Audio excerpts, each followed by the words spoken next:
আজ শ্রীমতী কাকলি দেবের লেখা একটি গল্প পাঠ করব। গল্পের শুরুতে তিনি লিখেছেন, একবার ঝাড়গ্রাম বেড়াতে গিয়ে একটি ছেলের সঙ্গে আমার পরিচয় হয়। সামান্য আলাপচারিতার মাধ্যমে ওর মনের কথা ও আমাদের বোঝাতে চেষ্টা করেছিল। সেই ঘটনাই আমি এই গল্পে লিপিবদ্ধ করেছি। গল্পের নাম বামুনডিহির টুবাই মাহাতো। উদাস চোখে বসে বসে টুবাই নদীর ঢেউ গুনছে। আজকে ওর মন খুব খারাপ। নিত্যদিনের মতো আজও মা চোখের জল ফেলতে ফেলতে বলছিল, কেন যে টুবাইয়ের মতো সন্তান পেটে ধরল। মায়ের চোখের জল দেখলে টুবাইয়েরও ভীষণ কান্না পায়। বাবা টুবাইকে কোনো দিন সহ্য করতে পারে না।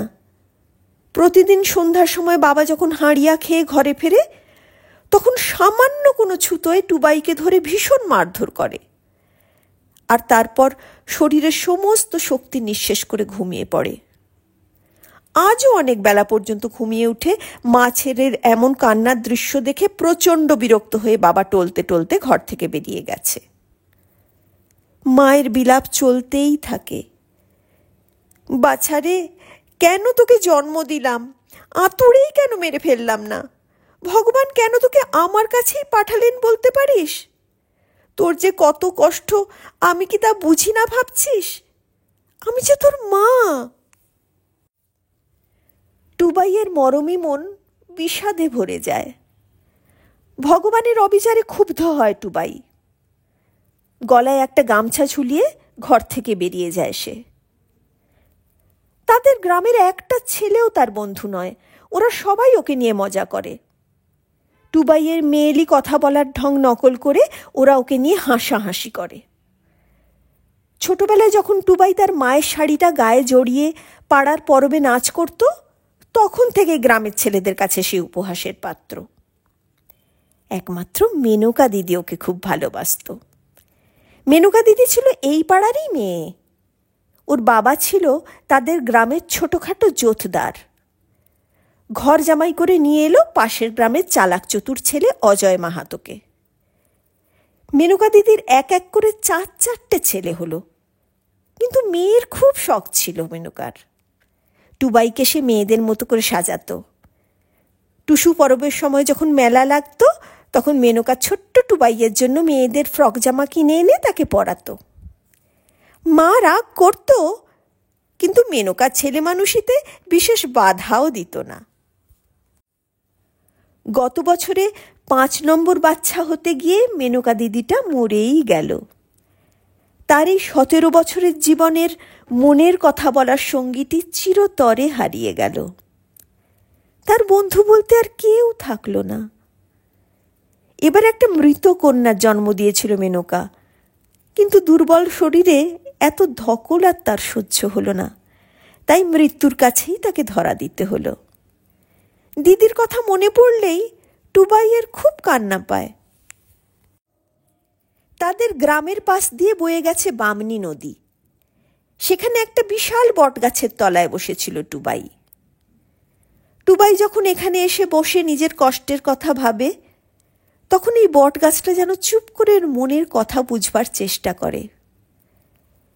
দেখতে টুবাইকে ছেলের মতো হলেও মনে মনে সে তো একজন মেয়ে। তারও তো কাউকে ভালোবাসতে ইচ্ছে করে, অবশ্যই কোনো পুরুষ মানুষকে।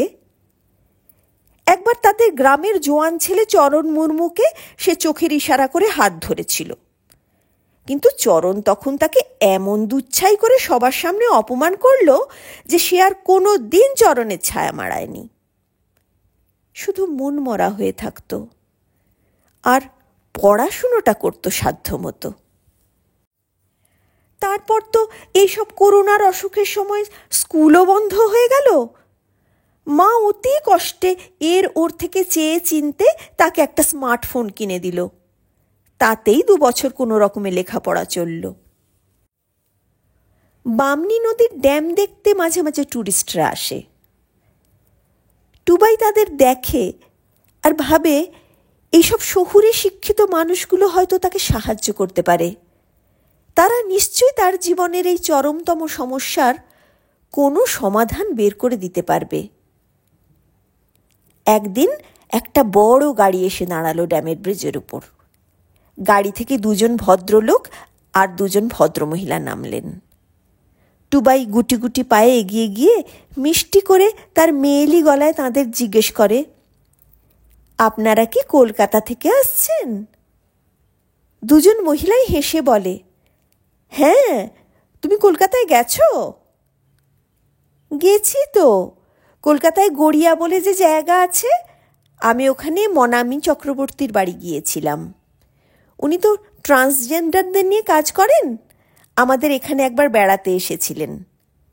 আপনারা ওনাকে চেনেন? ভদ্রমহিলারা যেন নিজেদের মধ্যে চোখ চাওয়াচাই করলেন। একজন বললেন, ও আচ্ছা আচ্ছা, কলকাতা তো অনেক বড় শহর, তাই সবাইকে চেনা তো সম্ভব নয় না। এই বলে নদীর ব্রিজের দিকে তারা এগিয়ে চললেন।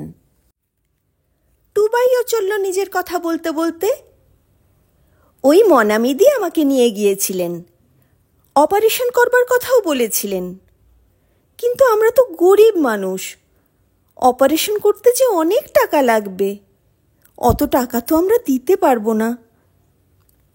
আরেকজন মহিলা বলেন, তুমি কি স্কুলে পড়ো? রোগাসোগা গড়ন টুবাইয়ের, দেখে বয়সের তুলনায় ছোটই মনে হয়। না না, এখন আমি কলেজে উঠেছি, এবার অনলাইনে আমাদের উচ্চ মাধ্যমিক পরীক্ষা হলো, আমি সেকেন্ড ডিভিশনে পাশ করেছি। টুবাই মহিলা দুজনের কাছাকাছি ঘোরাঘুরি করতে থাকে। তার শুকনো মুখ থেকে ওদের বড় মায়া হয়। তারা ওর হাতে কিছু টাকা দিতে চান। টুবাই আঁতকে উঠে হাত সরিয়ে নেয়। তাকে কি ওনারা ভিখারি ভাবছেন নাকি? একজন বলেন, আচ্ছা, আমি তোমার কথা আমার এক বন্ধুকে জানাবো, সেও অনেক এনজিওর সঙ্গে যুক্ত আছে, সে তোমাকে সাহায্য করলেও করতে পারে।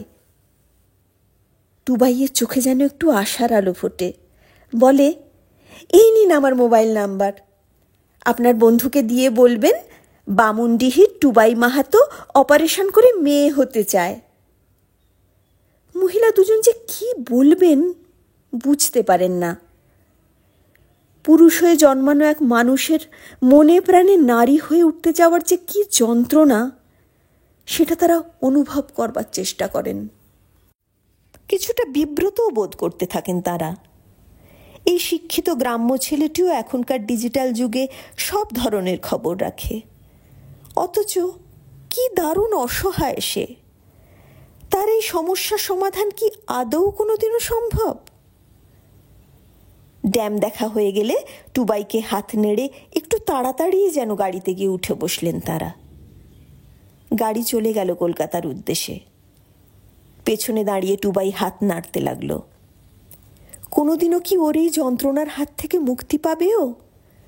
কলকাতার এক দিদিমণি তাকে যে স্বপ্নের সন্ধান দিয়েছিল, সেই স্বপ্ন কি কোনোদিনও সফল হবে?